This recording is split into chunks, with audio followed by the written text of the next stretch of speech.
Өнөөдөр ёстой гоё кино үзлээ. Энэ киноны эмэгтэй шиг би гоо сайхны эмчилгээнд ороод ийм болвол мөн ч гоё доо.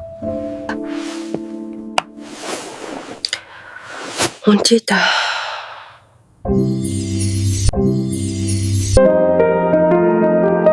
Энэ би гэж үү? Үгүй байлгүй дээ.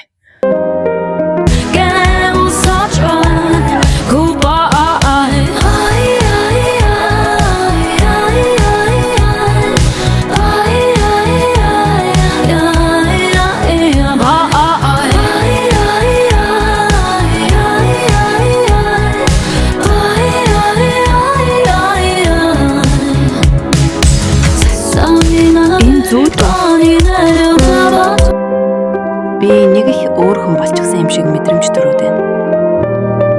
Энэ би гэж үү? Би одоо болтол зүүдэлж байна гэж үү? Энэ бол зөв төвшөө. Шанхай Beauty Bridge Mongolia таныг ийм болгуулсан юм.